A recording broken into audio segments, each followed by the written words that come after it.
August 3rd, 1943. Lieutenant General George S. Patton was having the best day of his career. He had just learned that General Dwight D. Eisenhower was going to award him the Distinguished Service Cross for extraordinary heroism. 3 weeks earlier, during the invasion of Sicily, Patton had personally commanded troops on the beaches at Gela when a German counterattack threatened to push American forces back into the sea. Patton had stood in the open under enemy fire, directing naval gunfire and rallying his men. He had saved the invasion, and now Eisenhower was going to pin a medal on his chest.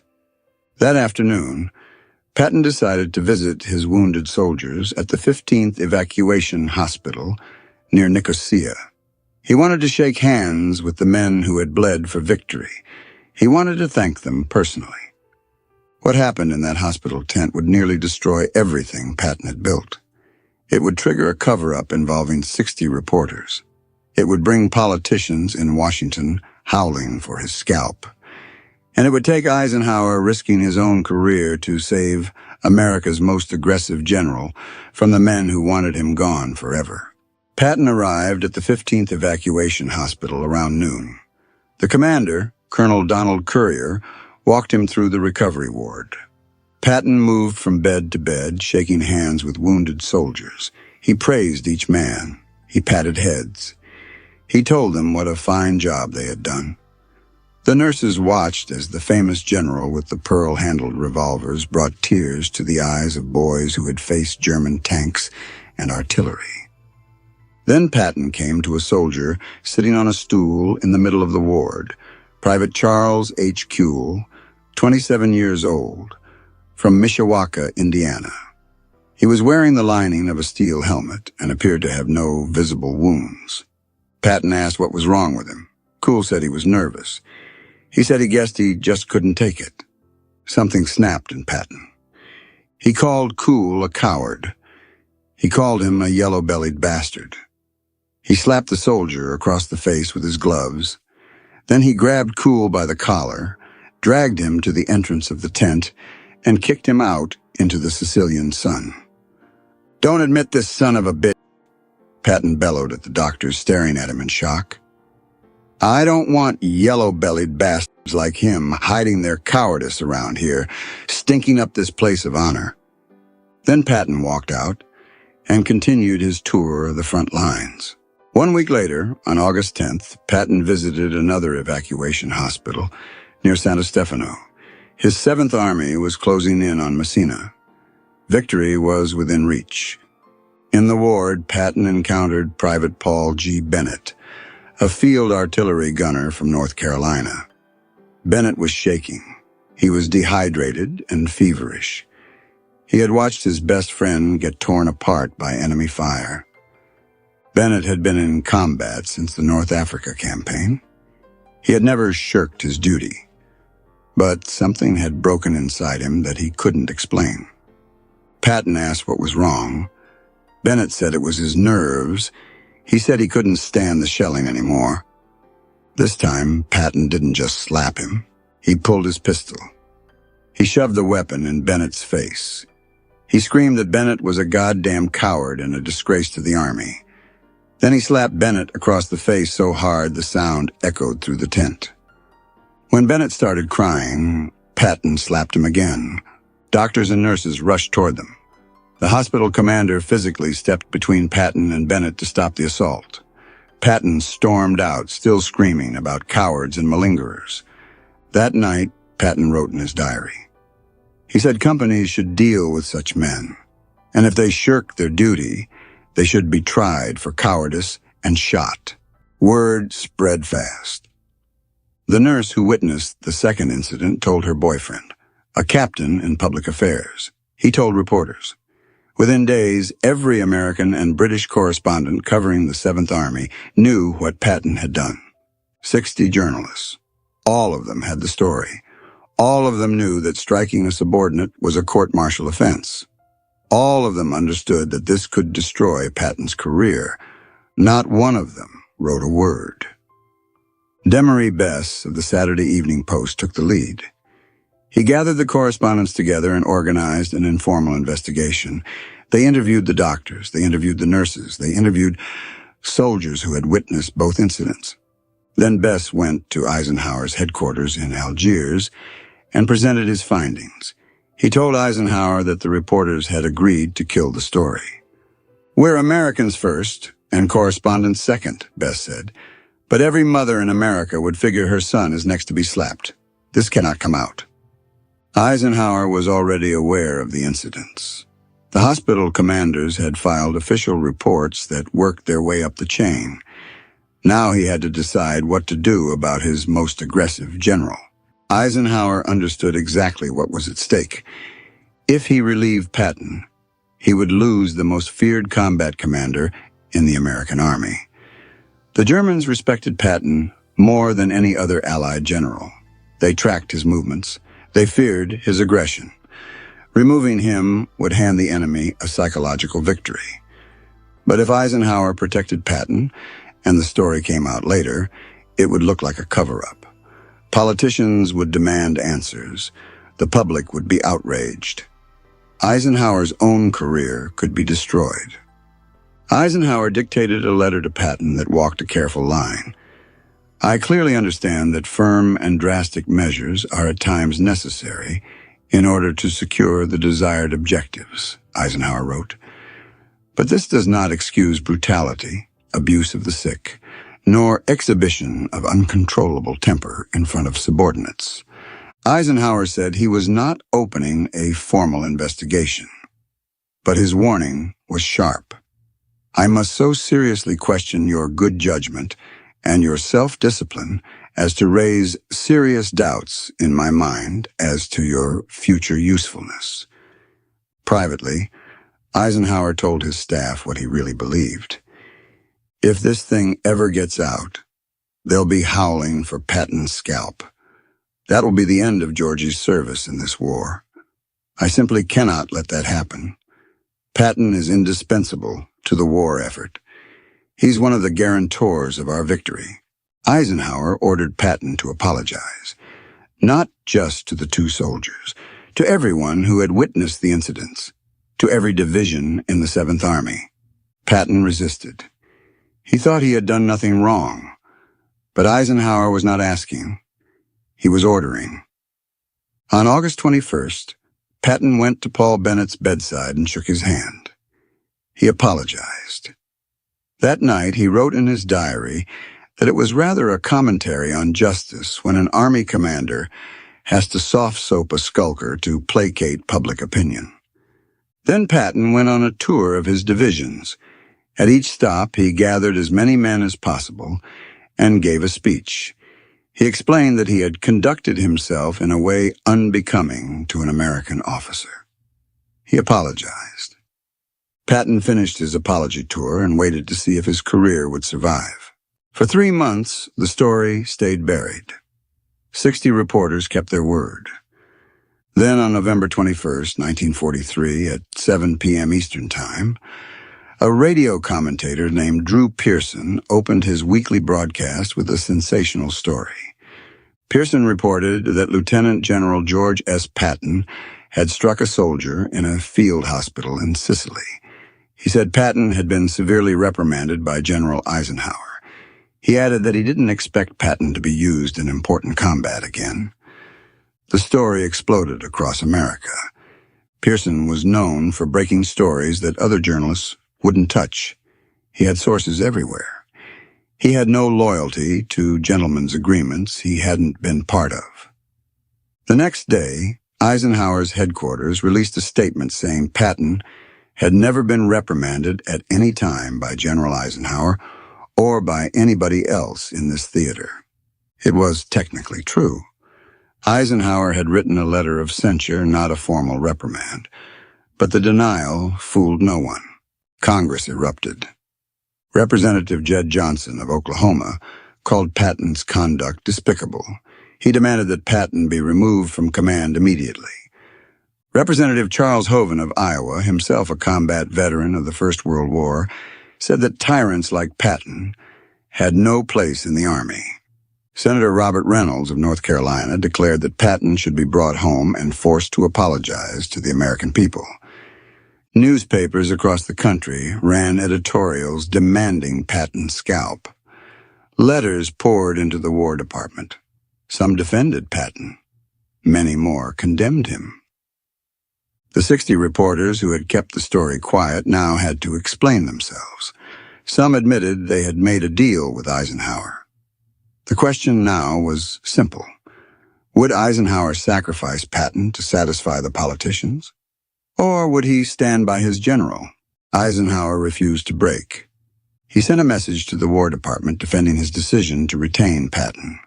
He explained that Patton was too valuable to lose. He cited the Sicily campaign's success. He argued that Patton's abilities as a combat commander outweighed his failures as a human being. Secretary of War Henry Stimson backed Eisenhower publicly. He told Congress that the decision to retain Patton was a military judgment that should be left to the commander in the field. Army Chief of Staff George Marshall also supported Eisenhower's decision. He sent a private message reminding people of what President Lincoln had said when critics demanded he fire Ulysses Grant. "I can't spare this man. He fights." The comparison was deliberate. Grant had been called a drunk. Grant had been called a butcher. Grant had won the Civil War. Patton had slapped 2 soldiers. Patton might win this war. In the middle of the firestorm, something unexpected happened. Private Charles Cool, the first soldier Patton had slapped, spoke to reporters. He didn't condemn Patton.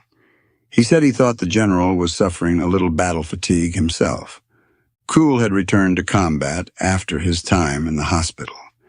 He would later land at Normandy on D-Day with his unit. He had no desire to destroy the career of the general who had humiliated him. Paul Bennett, the second soldier, also returned to duty. He served throughout the rest of the war. He never publicly attacked Patton. The men Patton had called cowards proved they weren't cowards. They went back to fighting, and they showed more grace toward Patton than Patton had shown toward them. The public controversy eventually faded, but Patton's punishment continued. For 11 months, George S. Patton held no combat command. He sat in his palace in Palermo while the war raged on without him. His 7th Army was stripped away. Units were transferred to prepare for the invasion of Italy and the eventual assault on France. He watched Omar Bradley, his former subordinate, get promoted. In September 1943, Bradley was selected to command the 1st United States Army forming in England to prepare for the invasion of France. It was the command Patton had wanted. It was the command Patton believed he deserved. Eisenhower said the decision had been made before the slapping incidents became public. Patton didn't believe it. The hardest thing for Patton wasn't the criticism. It wasn't the newspapers calling him a brute.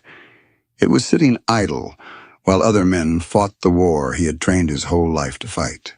Then Eisenhower found a way to use Patton's disgrace. In early 1944, the Allies were planning the invasion of France. They needed to convince the Germans that the main attack would come at Pas de Calais rather than at Normandy, where it would actually land. They created a phantom army called the 1st United States Army Group. It existed only on paper, made of inflatable tanks, wooden aircraft, and fake radio traffic. But a phantom army needed a believable commander. It needed someone the Germans feared. It needed George S. Patton. Eisenhower summoned Patton to England and put him in command of the fake army. German intelligence was convinced Patton would lead the main invasion. They respected him too much to believe the Allies would waste him on a secondary attack. On June 6, 1944, the real invasion hit Normandy. The Germans were caught off guard. Even after D-Day, they believed Normandy was a feint. They kept divisions waiting at Calais that could have crushed the beachhead. By the time they realized the truth, it was too late. The slapping scandal had kept Patton out of the D-Day command, but it had also made him the perfect decoy. On August 1st, 1944, George S. Patton finally returned to combat. He took command of the Third Army as it activated in France.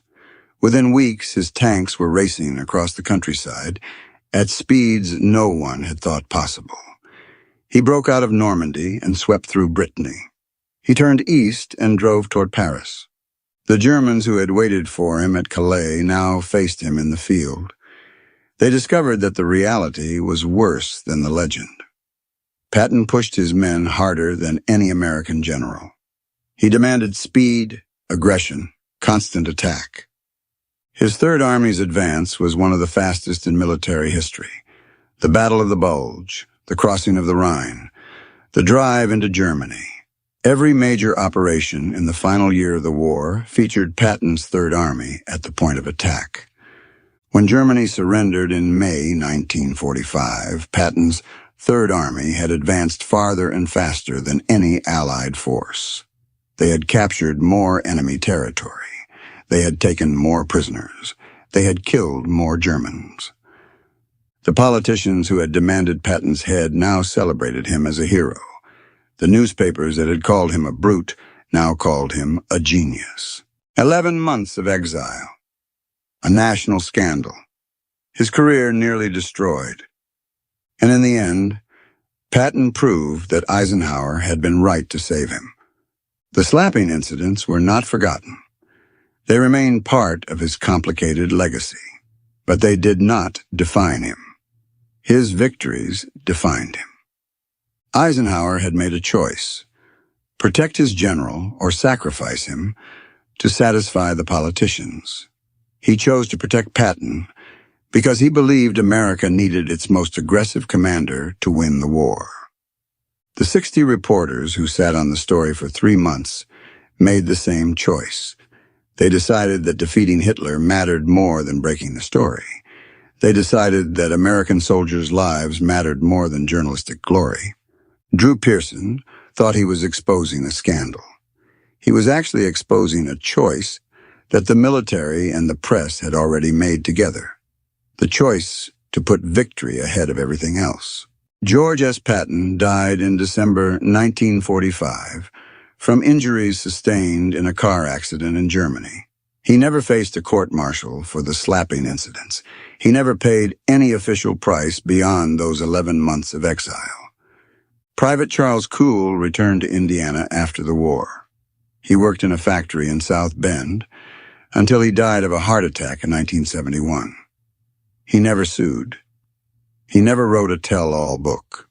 He just went on with his life. Paul Bennett also survived the war. He lived quietly with his memories of what Patton had done to him in that hospital tent. The slapping incidents revealed something true about George S. Patton. He was capable of cruelty. He was capable of losing control. He was capable of treating vulnerable men with contempt. He was also capable of winning battles that other generals could not win. He was capable of pushing his army to achieve what no one thought possible. History doesn't judge men by their worst moments alone. It judges them by the sum of what they did. George S. Patton slapped 2 soldiers in Sicily. He also helped win the Second World War. Both things are true. Both things matter. For Eisenhower, for Marshall, for the 60 reporters who kept the secret, the answer was clear. They saved Patton because they needed him. They saved Patton because victory required men who would fight. And when the war was won, no one remembered the politicians who demanded Patton's scalp. They remembered the general who delivered victory. Saburo Sakai limped his damaged Zero back to Rabaul in late 1942, and what he told his commanders should have changed everything. He had just encountered a new American fighter over Guadalcanal. It was faster than the Zero in a dive. It could take punishment that would shred a Zero into pieces.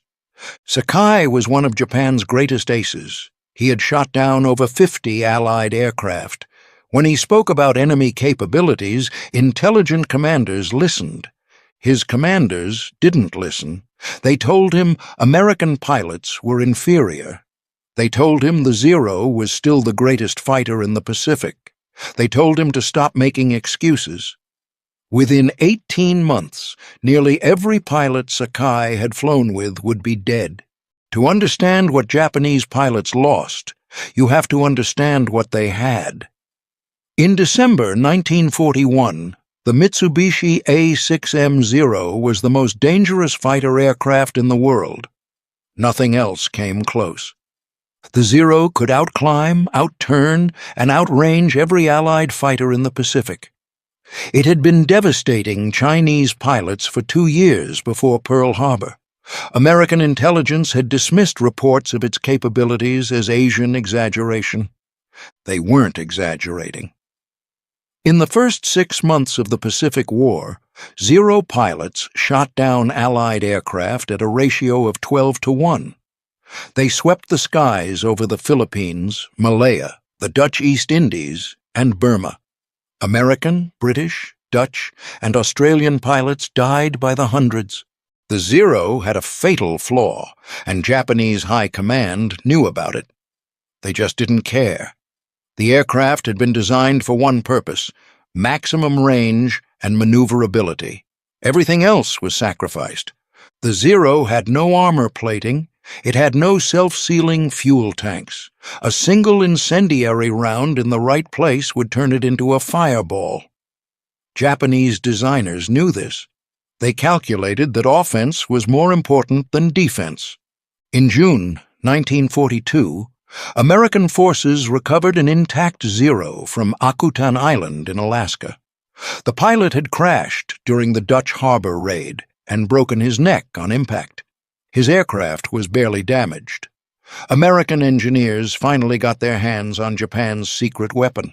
The captured Zero was shipped to San Diego, repaired, and test-flown extensively. American pilots discovered exactly what they were dealing with. They also discovered its weaknesses. The Zero was incredibly maneuverable at low speeds, but above 275 miles per hour, its controls stiffened dramatically. It couldn't roll effectively at high speed. If an American pilot dove away from a Zero, the Zero couldn't follow effectively. American tacticians developed new doctrine based on these findings. Never dogfight a Zero. Never try to outturn it. Use speed and dive attacks. Hit and run. Make the Zero fight on American terms, not Japanese terms. The pilots who followed this doctrine would survive. The pilots who tried to be heroes would die.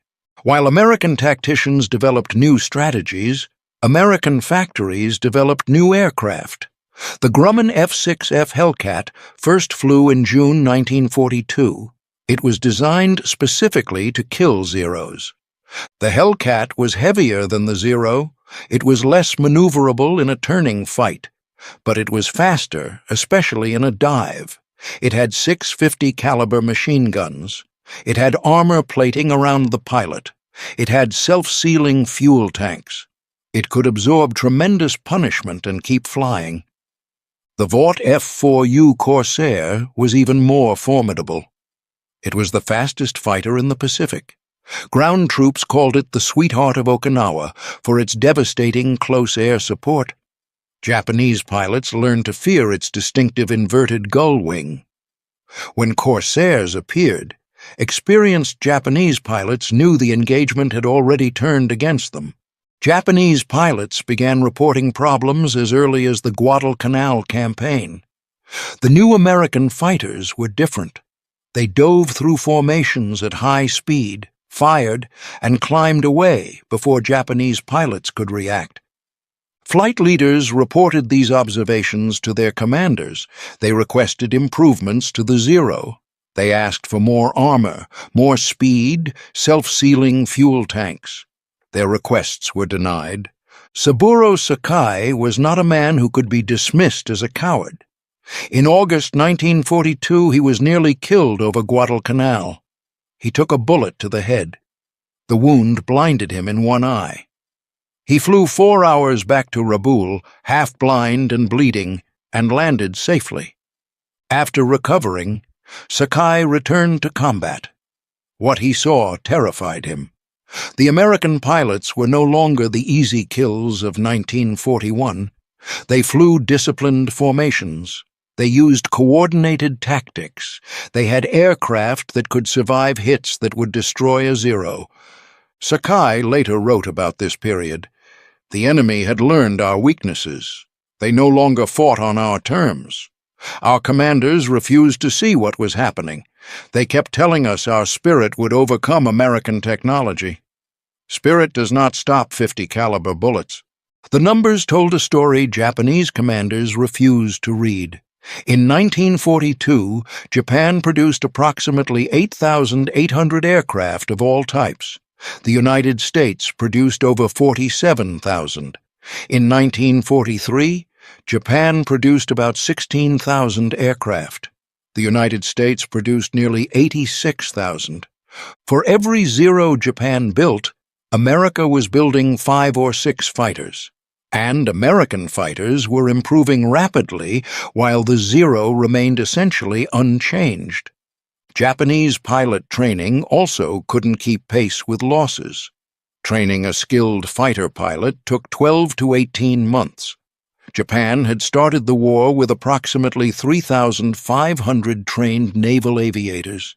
These were the best pilots in the world, veterans of the China campaign. By mid-1943, most of those elite pilots were dead. Their replacements had a fraction of their training hours. New pilots were being sent to combat with 40 or 50 hours of flight time. American pilots had 300 hours minimum before seeing combat. June 19, 1944, proved everything the veteran pilots had warned about. The Japanese Navy launched its largest carrier operation since Midway.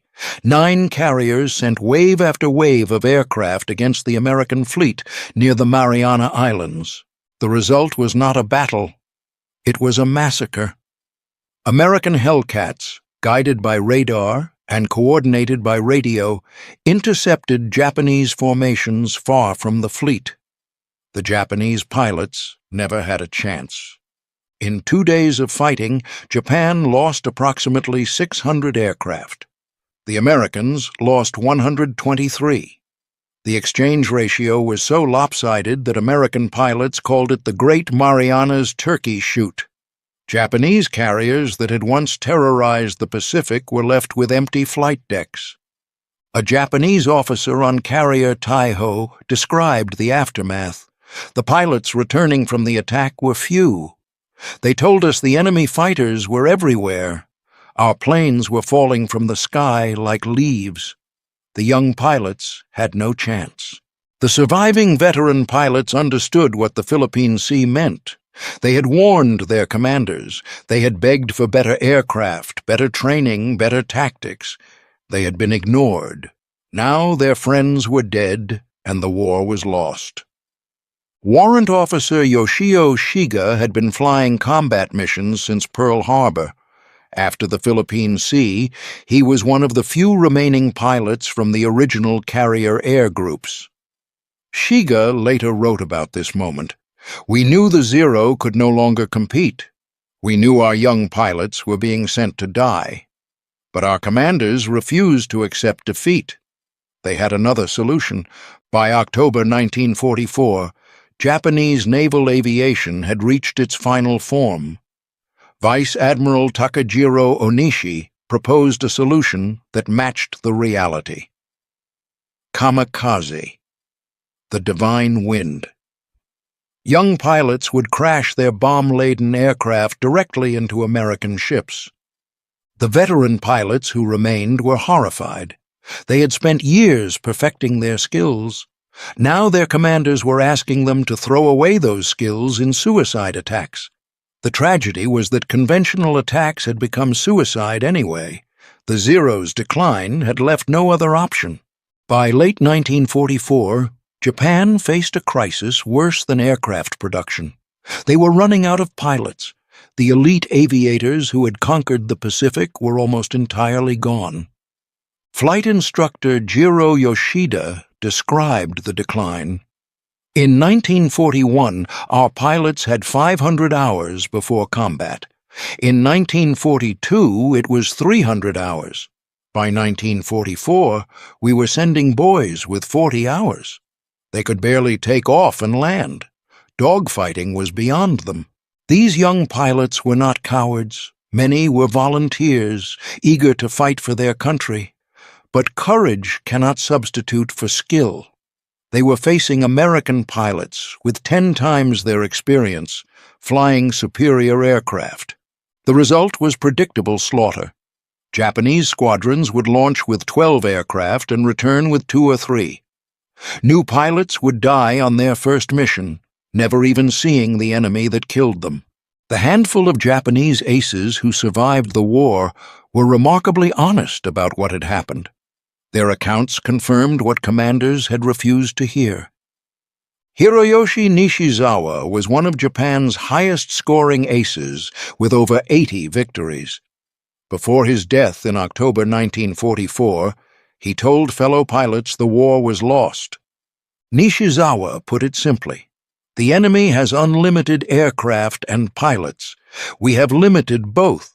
Mathematics will defeat us even if skill does not." Tetsuzo Iwamoto, who survived the war with over 80 victories of his own, was blunt about command failures. "Our commanders killed our pilots with their stupidity. They refused to develop new aircraft. They refused to change tactics. They blamed fighting spirit when technology was the problem." Sakai echoed this assessment in his post-war memoir. The Zero was a sword, sharp, fast, deadly. But the Americans brought armor to a sword fight. They built aircraft that could absorb our attacks while their attacks destroyed us. In the final months of the war, Zeros were still flying.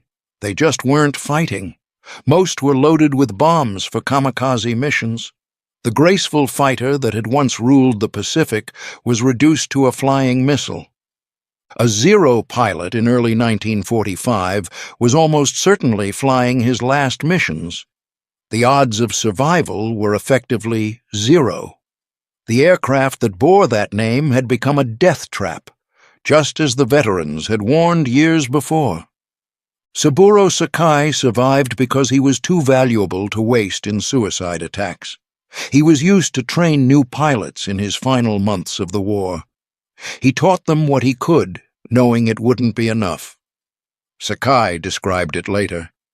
The boys listened, but they had so little time. "I was teaching men to die, not to fight."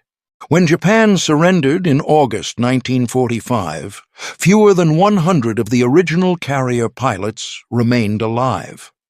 The elite force that had devastated Pearl Harbor, that had swept the Pacific, that had seemed invincible in 1941, had been almost completely destroyed. The survivors faced a defeated nation and a lifetime of memories. Some, like Sakai, became vocal about the failures of Japanese command. They wrote memoirs and gave interviews explaining what had gone wrong. Their accounts were remarkably consistent. The Zero was a wonderful aircraft in 1941. It should have been replaced by 1943. Japanese commanders refused to acknowledge American improvements. They blamed pilots for systemic failures. They sacrificed thousands of young men rather than admit mistakes. Sakai lived until 2000, dying of a heart attack at a dinner with American military officers. He had spent decades building bridges with former enemies. He never forgave the commanders who had wasted so many of his friends. Why did Japanese commanders refuse to listen? Japanese military culture punished bad news. Officers who reported failures were disgraced. Pilots who described enemy improvements were accused of cowardice. The system actively discouraged honest assessment. There was also a belief in spiritual superiority that bordered on religious faith. Japanese pilots had better spirit. This would overcome material disadvantages. When it didn't, Commanders blamed insufficient spirit rather than questioning the theory. In the end, the Japanese pilots' own words tell the story best. They saw what was happening. They reported it accurately. They were ignored. Saburo Sakai said it plainly. We told them the Americans were improving. They told us to fight harder. We told them we needed better aircraft. They told us our spirit was weak. We told them we were dying for nothing. They told us to die with honor. Tetsuzo Iwamoto put it even more bluntly. I survived because I learned early that the Zero could not protect me. I ran from fights I could not win. The pilots who believed what our commanders told them are all dead. The Japanese pilots who realized the Zero was no longer superior did exactly what they should have done. They warned their commanders. They requested improvements. They adapted their tactics. Their commanders did not listen. The tragedy was not that Japan lost the air war. The tragedy was that they lost it after their own pilots told them exactly how to avoid losing it.